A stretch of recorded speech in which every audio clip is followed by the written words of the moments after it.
les amis, c'est Isa, j'espère que vous allez bien. Alors aujourd'hui, je viens faire un petit message pour le collectif, un message de l'univers, de l'éther, appelez ça comme vous voulez, pour le collectif. Alors, je vais utiliser pour ce faire l'oracle du soleil ainsi que le tarot Gustave Doré qui est juste ici, ok?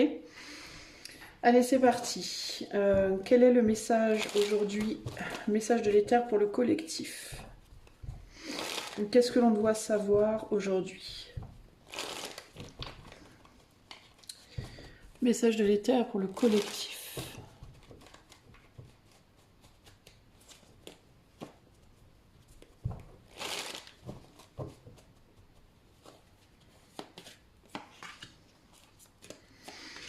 Alors, on a la simulation. Oh, intéressant ces deux cartes. On a la simulation et la négociation avec la réussite ici. Intéressant. Regardez la parallèle entre la gestuelle. Sympa, hein? Intéressant. La première chose qui me vient ici, c'est une difficulté à... Il peut y avoir des confusions entre le soleil et la lune. Vous voyez? On a le soleil et la lune ici, et là on a quelqu'un qui manipule les deux avec les yeux bandés. La simulation, donc on fait semblant. L'ombre qui fait semblant d'être lumineux, la lumière qui fait semblant d'être sombre, c'est intéressant. Cette idée de...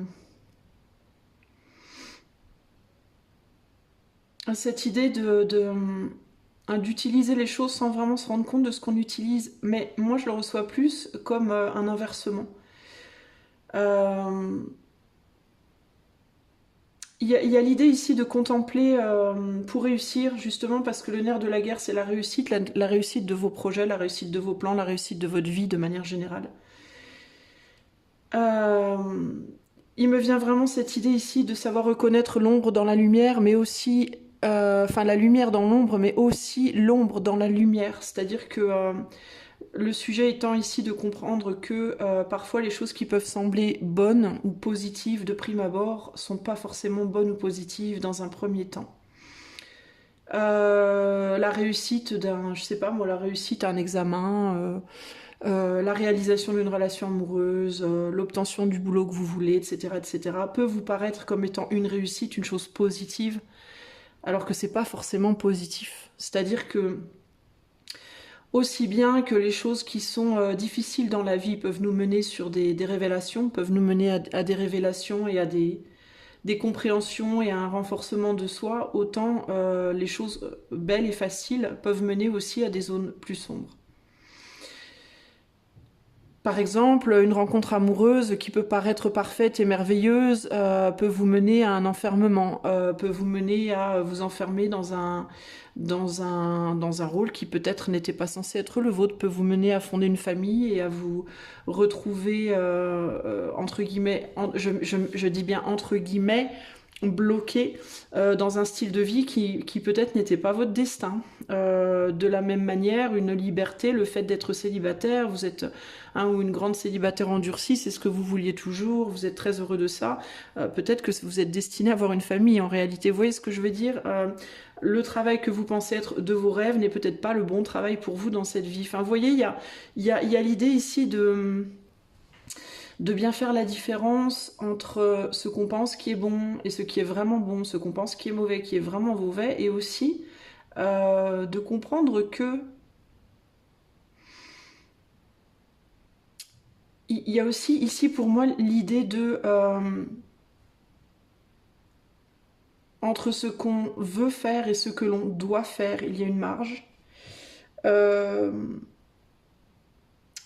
Le fait de, comment dire, de vouloir toujours suivre son cœur et de vouloir toujours suivre ses envies et ses désirs, est-ce vraiment positif? Dans le sens où vouloir toujours suivre ses envies et ses désirs, c'est un petit peu vouloir être Dieu d'une certaine manière, puisque c'est vouloir décider pour soi-même, par soi-même, de son propre destin. Alors qu'il y a peut-être aussi à considérer que qu'il est possible qu'on ait un autre destin, qu'on ait un destin qui ne soit pas forcément dirigé, décidé par nous-mêmes. Moi, ça me fait penser à la... Cette carte aussi me fait penser au concept de nœud, du nœud en astrologie, le nœud sud, le nœud nord, euh, qui est censé être l'indicateur pour le nœud sud de là où on vient et pour le nœud nord de là où on va, ou en tout cas on est censé aller. Je vais prendre mon cas personnel, puisque c'est à peu près le seul que je connaisse. Je suis pas une pro de l'astrologie, donc je n'ai pas étudié tous les nœuds nord et tous les nœuds sud, mais moi, par exemple, mon nœud sud, c'est le taureau, mon nœud nord, c'est le scorpion. Le taureau, c'est la stabilité, la construction familiale, la construction professionnelle, l'accumulation de biens, la sécurité matérielle, la sécurité émotionnelle, etc. etc. Et le nœud nord, donc en scorpion, c'est l'opposé. C'est la mort, c'est les choses qui prennent fin, c'est les changements, c'est les choses auxquelles il faut sans cesse se réadapter, c'est l'inconfort, c'est... Voilà. Bon, c'est plein d'autres choses aussi, je résume énormément, mais c'est vraiment juste pour vous donner l'exemple. Moi, si je m'écoute, en fait, je voudrais la sécurité, je voudrais retourner dans mon nœud sud, c'est-à-dire je voudrais retourner dans le taureau, avoir une sécurité matérielle, sécurité professionnelle, sécurité affective, sécurité, c'est que je suis dans une recherche, mon désir, mon envie, c'est ça, en fait, vous voyez, mais dans ma destinée, dans mon but de vie, là où je dois aller, c'est justement l'opposé. Et c'est un peu ce que j'entends ici, c'est attention à ne pas confondre ce que vous voulez, ce que vous désirez avec ce que vous êtes censé faire, en fait, ce que vous êtes censé travailler. Ce que vous voulez, ce que vous désirez et l'obtention de ce que vous voulez et de ce que vous désirez ne voudra pas forcément dire évolution de votre âme. C'est un petit peu ça que j'entends ici. Ok ? La réussite telle que vous l'entendez, vous, n'est pas forcément la réussite telle que l'entend l'éther ou Dieu, ou appelez ça comme vous voudrez. D'où la carte de l'ostentation derrière. L'ostentation, c'est le fait de voir les choses sous une perspective qui n'est pas réaliste, d'une certaine manière, vous voyez, par rapport à l'épanouissement, par rapport à comment on s'épanouit, comment on doit s'épanouir et vers quoi on veut s'épanouir. Ce qui ne veut pas dire, bien sûr, qu'il n'y aura pas de bonheur. Mais je pense justement que là, c'est pour ça qu'on a la simulation et qu'on a une personne avec les yeux bandés ici.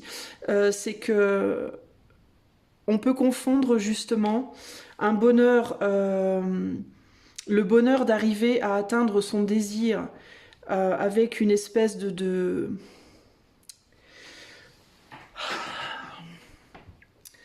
la satisfaction que ça apporterait, qui serait peut-être pas une satisfaction à long terme. Parce qu'encore une fois, il y a le bonheur que l'on veut obtenir de son propre cœur, de son propre désir personnel, en étant entre guillemets son propre Dieu, et le bonheur que Dieu veut pour nous, ou l'éther veut pour nous, ou Allah, ou encore une fois, chacun a sa définition de Dieu, entre guillemets, qui si l'on va vers elle, serait beaucoup plus long terme. C'est-à-dire que dans un premier temps, on pourrait penser que ce n'est pas pour vous. Par exemple, dans mon cas personnel, si je me dis non, je vais être mon propre Dieu, entre guillemets, et aller vers ce que je veux, et ce que je veux, c'est la sécurité, la sécurité, la sécurité. Une fois que je l'aurai, cette sécurité, j'aurai une forme de satisfaction d'avoir réussi, d'atteindre ce désir-là, mais est-ce que ça satisfera mon âme qui, elle, répond à un dessein beaucoup plus élevé? Je ne pense pas. D'autant plus que je l'ai déjà eu, cette stabilité dans le passé, que ça ne m'a pas nécessairement satisfaite. Donc, vous voyez ce que je veux dire? Alors que si je me dis, oui, je veux la sécurité, mais ce n'est pas vers quoi je dois aller vers l'inconfort, justement, de cette non-sécurité, en fait, ou de ce changement, on va dire, quasi constant, finalement, intérieur ou extérieur, peu importe, parce qu'il y a quelque chose d'autre de plus profond que je dois aller chercher, que je dois aller voir, que je dois aller trouver, une autre forme de satisfaction.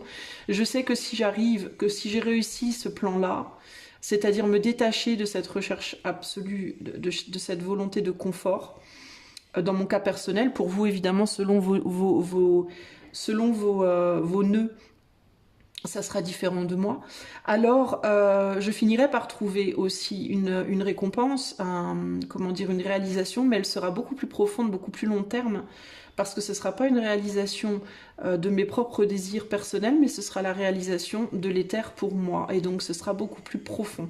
Le parallèle ici, je le fais avec les relations sentimentales. Qu'est-ce que vous voulez? Est-ce que vous voulez une relation sentimentale très intense, avec une satisfaction rapide, c'est-à-dire la passion, qui va vous transporter, vous faire grimper au rideau, entre guillemets, et qui sera... la passion, ça brûle très vite, ça se consume très vite, et après on est complètement drainé, parce que, encore une fois, on n'a pas accompli quelque chose de plus élevé, ça reste très terre à terre, ça reste très basique. C'est très chakra racine, quoi. Vous voyez ce que je veux dire? Alors que l'amour profond, l'amour solide, qui implique des épreuves, qui implique une lutte, qui implique des remises en question, qui impliquent des challenges constants, c'est beaucoup moins satisfaisant, beaucoup moins fort dans le moment présent, mais sur le long terme, quand on a vécu avec la même personne, par exemple, pendant 10 ans, 20 ans, 30 ans, 40 ans, peu importe, et qu'on s'est battu pour rester avec cette personne, qu'on a traversé toutes ces épreuves, comment dire, le gain, entre guillemets, final est beaucoup plus profond et a beaucoup plus de sens, et est beaucoup plus chakra couronne et troisième œil que quelque chose de très terre à terre, de très plat comme ça. Évidemment, on a le choix. Il y a pas rien n'est imposé ici. On a le choix de quel type de réussite on veut. Est-ce qu'on veut la réussite plutôt solaire, qui va brûler très fort, très vite, mais qui va aussi rester superficielle? Ou est-ce qu'on veut une réussite plutôt lunaire, qui brûlera moins fort, moins vite, mais qui sera beaucoup plus profonde en termes de réalisation, ou éventuellement un mélange des deux? Est-ce qu'on peut peut-être aussi même avoir un peu des deux? À voir. Alors, qu'est-ce qu'on veut me dire? Mais il y a quelque chose par rapport à ça ici. Je pense que on est en train de... On se rend pas forcément compte de ce qu'on fait. Ça me fait penser à cette idée du bien et du mal, de Dieu et du diable, du jardin d'Éden et de l'enfer. Et qu'on pourrait facilement prendre l'un pour l'autre en réalité. Parce que finalement, dans le jardin d'Éden, il n'y a pas vraiment, c'est pas vraiment la teuf, quoi. C'est une joie profonde, mais c'est pas l'excitation des flammes de l'enfer, et de tout ce qu'on pourrait y trouver. Enfin, je sais pas comment vous expliquer ça, mais on pourrait facilement croire qu'en enfer, par exemple, l'enfer n'est pas fait que de gens qui hurlent à la mort. Enfin, l'enfer, si vous regardez ce qu'on appelle les satanistes, entre guillemets, ils boivent, ils prennent des drogues, je sais pas moi, ils s'amusent aussi. Enfin, ils font pas que pleurer toute la journée du matin au soir, quoi. De la même manière que les gens qui sont chrétiens, catholiques, etc., ne font pas que rire et danser autour de, je sais pas moi, autour de la croix de Jésus-Christ du matin au soir. Ils passent aussi par des phases difficiles. Enfin, en fait, je suis hyper maladroite dans la manière dont je vous dis ça, mais concrètement, ce qu'on veut me dire ici, c'est que il faut arrêter de voir tout blanc ou tout blanc ou tout noir, les deux, en fait. Ce qu'on pourrait appeler l'enfer, entre guillemets, a un côté agréable et désagréable, et ce qu'on pourrait appeler le paradis a aussi un côté agréable et désagréable. Il n'y a pas de... c'est tout blanc ou tout noir d'un côté ou de l'autre. C'est en fait ces deux façons différentes d'expérimenter les émotions. On va dire que l'enfer, ça sera beaucoup plus intense, et on va dire que est beaucoup plus court dans la durée. Au niveau dans ce qu'on pourrait appeler le paradis, ça sera beaucoup plus, ça sera moins intense, mais ça sera plus profond et plus long en durée. Vous voyez ce que je veux dire? C'est différent, voilà. C'est différent en substance, en fait, mais l'un n'annule pas l'autre. C'est un peu ça l'idée ici. C'est un choix qu'on doit faire, en fait. Qu'est-ce que l'éther veut nous dire ici? On a le pendu. On a le 5 de bâton. Ouais, on a l'ange déchu, là. C'est ouf, ça. Hein, et on a le 7 de coupe.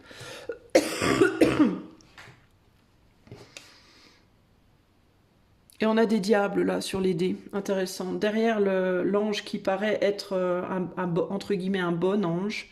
C'est intéressant ça, hein. C'est vraiment intéressant parce que dans ces imageries-là, on a vraiment l'impression, là si on regarde les imageries, on pourrait penser que celui-là est entre guillemets le diable, l'ange déchu, celui qui est tombé, celui qui tombe. Et on pourrait penser que celui-là, de par son apparence, est le bel ange, entre guillemets, hein, l'ange de base, quoi. L'ange Michael ou je sais pas qui. Et là, qu'est-ce qu'on voit derrière celui-là? On dirait que ce bel ange, entre guillemets, protège des démons qui sont là, sur les dés, là, les démons cornus, là. Alors que lui semble être plus celui qui vient sauver les miséreux. Donc il y a vraiment cette idée, encore une fois, des deux mondes qui sont inversés. Et c'est comme si on me disait, en réalité, il n'y a pas d'inversion. C'est juste que c'est comme si on me montrait chez cet ange-là le côté, on va dire, diabolique de l'ange angélique et le côté angélique de l'ange diabolique. Vous voyez ce que je veux dire? Il y a vraiment cette idée-là. Avec le pendu, il y a la nécessité de se mettre en retrait et de voir les choses sous un autre angle, justement, sous une autre perspective. On pourrait penser également, pourquoi? Parce qu'on pourrait penser que cet ange-là qui vient peut-être sauver là ces miséreux, ici, ben, peut-être qu'en réalité il les attaque. On ne sait pas en fait s'il vient les sauver ou les attaquer. Mais de la même manière qu'on pourrait dire que ces diablotins là, est-ce qu'ils sont là pour faire des misères ou est-ce qu'ils sont là juste pour s'amuser de manière totalement innocente? On ne sait pas en fait, vous voyez? Parce qu'ils sont juste assis là, ils sont juste posés là, ils bougent pas, ils embêtent personne en fait. Donc il y a vraiment cette idée de... on peut vraiment voir les choses sous des angles très très différents selon avec le pendu comment on se positionne en fait. Avec le 5 de bâton, il y a l'idée du conflit, du combat entre le bien et le mal, le positif, le négatif, la lune, le soleil, le noir, le blanc, etc. etc. Et le 7 de coupe, c'est les opportunités, mais c'est aussi les illusions. Donc il y a vraiment cette idée de toujours regarder les choses différemment, plutôt que de se dire oh, toi, tu fais les choses de telle manière, tu es le diable, ou tu es Dieu, ou tu es un ange. Se dire que oui, peut-être comme ça d'apparence, mais ce que tu ne vois pas, ce que tu prends pas en considération, c'est aussi le côté négatif. Je vais vous donner un exemple concret. La princesse Diana, on va prendre la princesse Diana, paix à son âme, la princesse Diana que tout le monde adulait et adorait parce qu'elle était d'apparence, encore une fois, hein, si une excellente mère qui adorait ses enfants, une femme qui était encore une fois d'apparence extrêmement maltraitée par son mari, une femme qui encore une fois d'apparence s'occupait énormément des gens défavorisés, etc., etc., et qui avait cet air toujours timide, fragile, et que du coup tout le monde adorait, tout le monde portait au nu. Moi je n'y voyais pas que ça chez la princesse Diana, je vais être très sincère. Je voyais aussi le côté le manipulateur du cancer qui était son signe, le côté manipulateur sur le plan affectif. Je voyais bien comment, alors certes, elle n'était pas forcément super bien traitée par son mari, mais je voyais aussi comment elle pouvait peut-être manipuler aussi son mari par les émotions dans le sens opposé. Comment peut-être elle a surprotégé aussi peut-être à un moment donné ses fils. Elle a, notamment avec William, voulu peut-être trop vite, trop tôt se confier à lui sur des sujets qu'il aurait peut-être pas dû entendre si jeune. Comment derrière ce regard très timide, il y avait aussi parfois un regard très malicieux, très, très malin. Elle n'était pas toute blanche, quoi. Vous voyez ce que je veux dire? Et il y a vraiment cette idée de toujours bien considérer que chez toute personne, il y a toujours un côté sombre et un côté lumière. Il y a toujours un soleil et une lune. Il y a toujours un blanc, un noir, un côté face, un côté pile. Et de bien toujours comprendre que dans ce qui nous paraît le plus désirable, le plus merveilleux, le plus parfait, que ce soit sur le plan sentimental, sur le plan spirituel, sur le plan matériel, sur le plan professionnel, il y a toujours un côté qu'on a tendance à mettre sous le tapis, à pas vouloir regarder ou à ne pas vouloir voir parce qu'on est tellement illuminé par ce soleil merveilleux qui nous paraît si beau qu'on oublie tout le reste. Je pense que c'est vraiment ce qu'on veut nous rappeler ici. C'est pas le moment, là, en ce moment, les amis, de ne se concentrer que sur les apparences.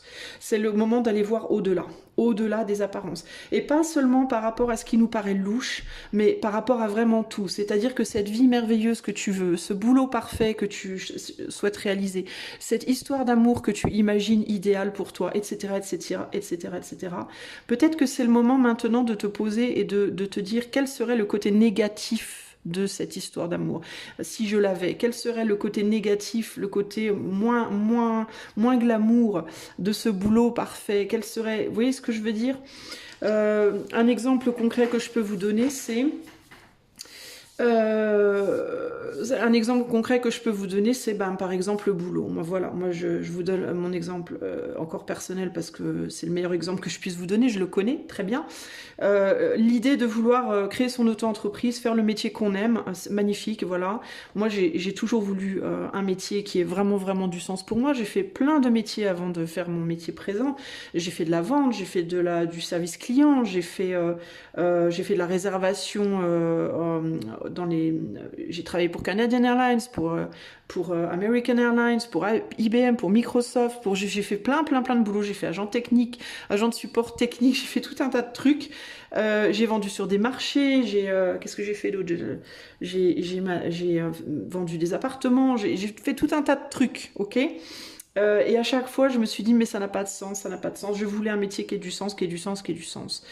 J'en suis revenue avec le temps et avec tous les métiers que j'ai explorés et les déceptions encore et encore et encore. J'en suis venue à tout naturellement, pas par calcul, mais tout naturellement. En fait, pourquoi? Parce qu'à un moment donné, je me suis retrouvée à ne plus savoir quoi faire. Et pour passer le temps, entre guillemets, je suis revenue à cet amour que j'ai de l'ésotérisme. Et on m'a suggéré, mais en fait, pourquoi tu en fais pas ton métier? C'est ce que tu aimes, fais-en ton métier. Et j'ai commencé à en faire mon métier. Et je me suis dit, mais c'est merveilleux, voilà, là j'ai du sens. Voilà, j'ai du sens, j'aime ce que je fais. Voilà, c'est mon truc, j'adore apprendre, j'adore voilà, creuser là-dedans. Et je trouve ça génial. Mais peut-être que j'ai eu tendance à un moment donné à me dire, ben, ça y est, j'ai trouvé, alléluia, ça y est, tout va se débloquer. Ben non. Eh ben non, tout ne se débloque pas, c'est la galère de ouf, je galère sur d'autres sujets, sur d'autres problématiques qui ont à voir avec moi, avec ma manière de voir les choses, avec mon passé, avec mes limitations personnelles, etc., etc. Et qui font que j'ai beaucoup de mal à en faire un métier qui me permette de vivre concrètement, hein, vraiment beaucoup de mal. Et du coup, il y a un moment donné, je me suis dit, il faut que j'arrête. Si je traverse une épreuve comme ça, si j'arrive pas à en faire mon métier, c'est parce que c'est pas pour moi. Et j'ai compris, parce que j'ai essayé d'arrêter plusieurs fois, mais c'est un crève-cœur à chaque fois, je n'arrive pas à arrêter. En fait, quand j'essaie d'arrêter, ça me fait pleurer, concrètement, voilà, j'ai l'impression que je dois m'amputer d'un bras ou des deux bras, enfin bon bref, c'est assez horrible. Et du coup, j'en suis venue à la réalisation que, en fait, fallait que j'arrête, quoi, de chercher un métier dans lequel je pourrais me dire qu'à un moment donné, j'arriverai au sommet de la montagne et que ça y est, j'aurais tout gagné et que j'aurais juste à m'asseoir là et à attendre que ça se passe et à apprécier mon truc. Et je me suis dit, mais en fait, non, j'ai réalisé que c'est pas parce que j'ai trouvé le métier que j'aime, ma vocation, que je vais arrêter de galérer, en fait. Je vais continuer à galérer parce que la vie continue, en fait. J'ai pas atteint le sommet de la montagne. Il n'y a pas de sommet en réalité. J'ai réalisé que c'était pas un sommet, que c'était pas une fin en soi, que c'était un voyage, véritablement. La fin, en fait, elle viendra le jour où je mourrai, concrètement. Le sommet, il sera là. Et j'ai compris que j'étais encore sur le trajet et que je serais toute ma vie sur le trajet et qu'il n'y aurait jamais de fin, il n'y aurait jamais de sommet, qu'il n'y aurait jamais de finalité. En tout cas, pas tant que je vis, pas tant que je suis en vie, et que tout le long de ce trajet, il y aurait des moments où je serais bien aspectée par le soleil, le chemin serait plus ou moins bien éclairé, j'aurais le plaisir de marcher sous le soleil, ce sera confortable, les oiseaux chanteront, etc. Puis il y aura d'autres moments où je marcherai dans le noir, dans la nuit, sous la lune, puis parfois la lune sera bien claire, puis parfois elle sera bien sombre, et puis il faudra que je traverse les épreuves, en fait. J'ai réalisé tout simplement qu'il y aurait toujours des épreuves dans ma vie pro et que ce qui va définir l'amour que je porte à mon métier, c'est pas de me dire ça a du sens, j'ai réussi ou j'ai pas réussi, mais ça va être de me dire est-ce que malgré une épreuve, deux épreuves, trois épreuves, 10, 30, 40, 100 épreuves, est-ce que j'ai toujours envie de continuer?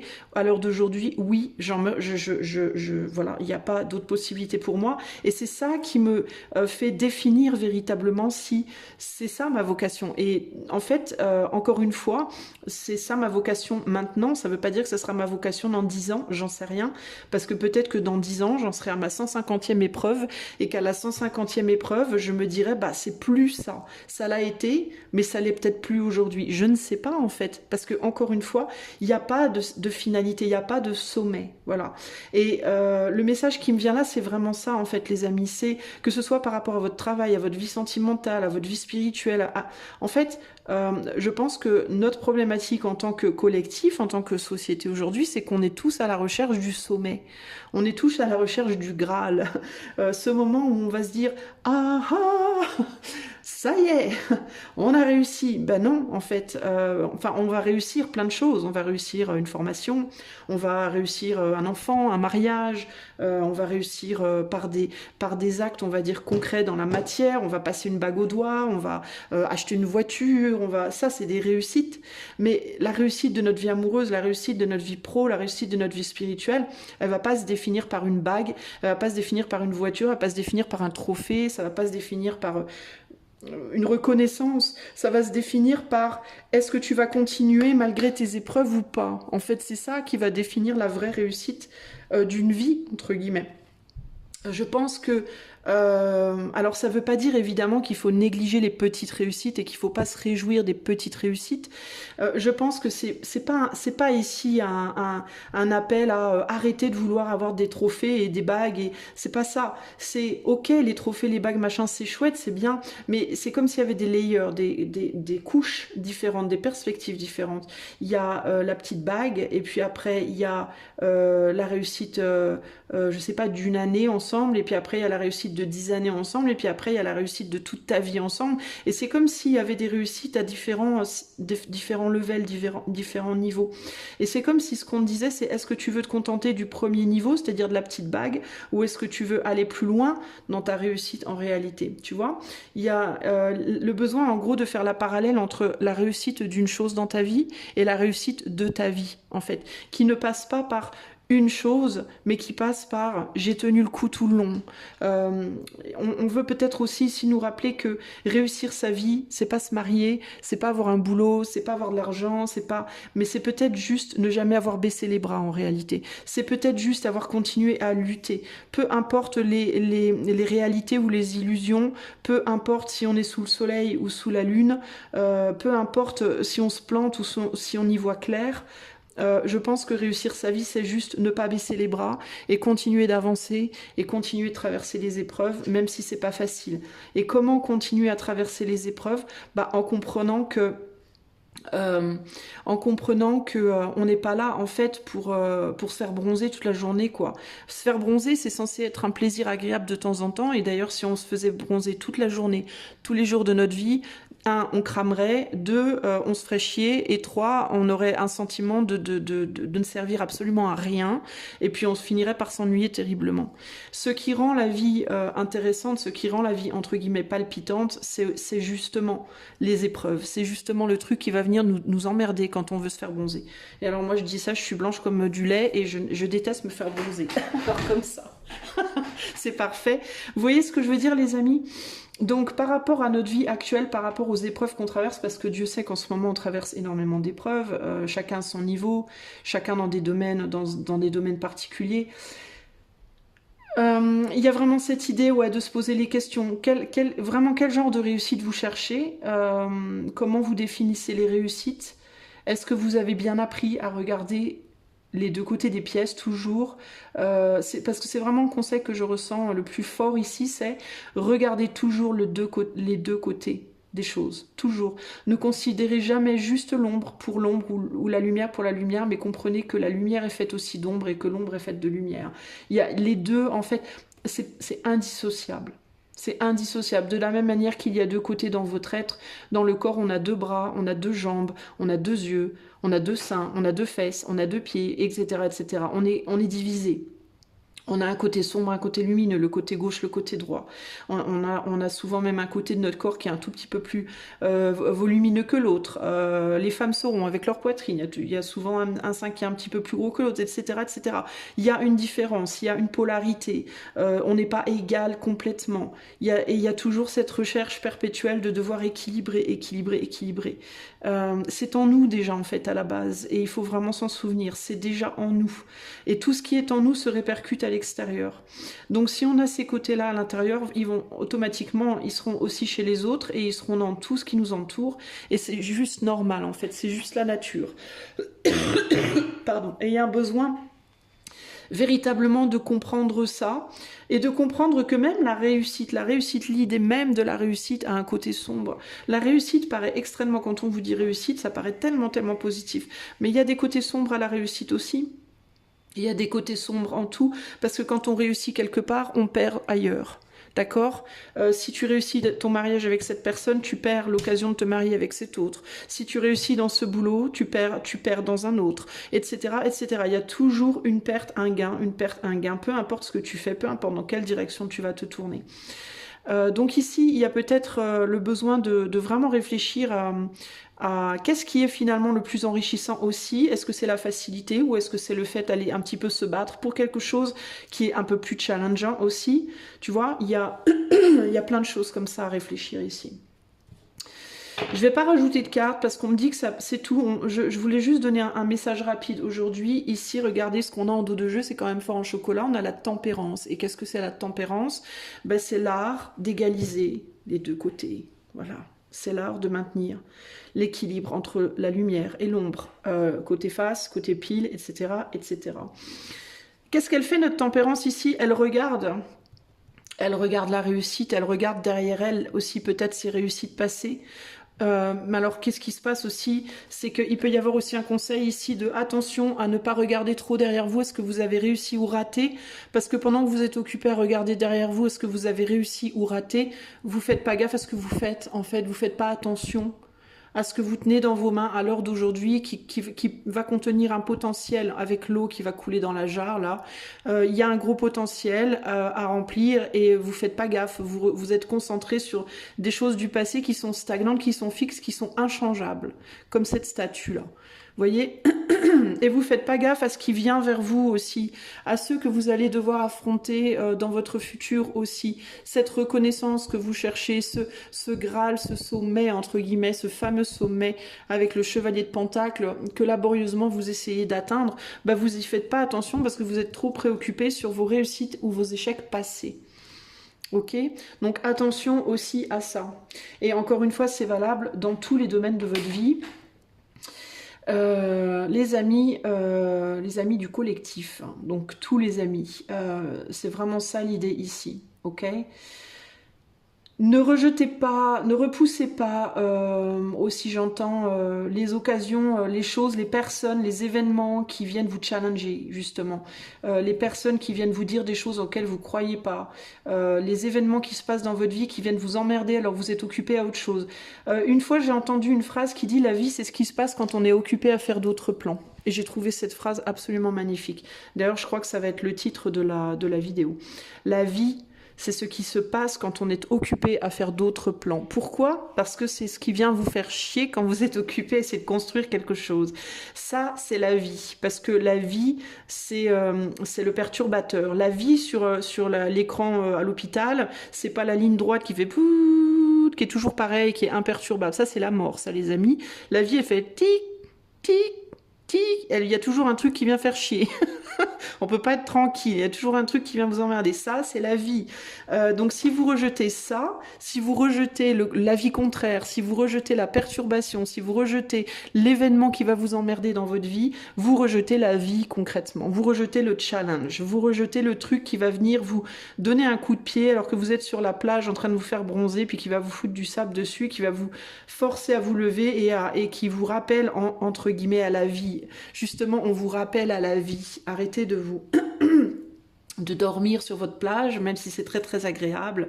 Levez-vous et venez engager, faites un truc de volet, allez parler à votre voisin, moi j'en sais rien, mais il y a vraiment cette idée de engagez-vous dans la vie, quoi, même si elle vous challenge, même si elle est difficile, même si c'est dur, même s'il y a des risques, engagez-vous dans la vie, c'est vraiment ça l'idée en fait ici, hein, avec passion et avec fougue.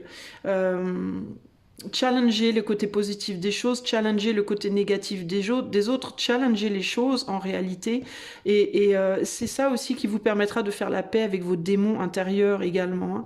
Les démons de la peur, les démons de peur de manquer, peur de perdre, blessures d'abandon, toutes vos blessures, tous vos machins. C'est le fait de vous confronter aux choses et de vous challenger qui vous fera apprivoiser justement vos démons et qui vous rendra beaucoup plus zen au final. Ok ?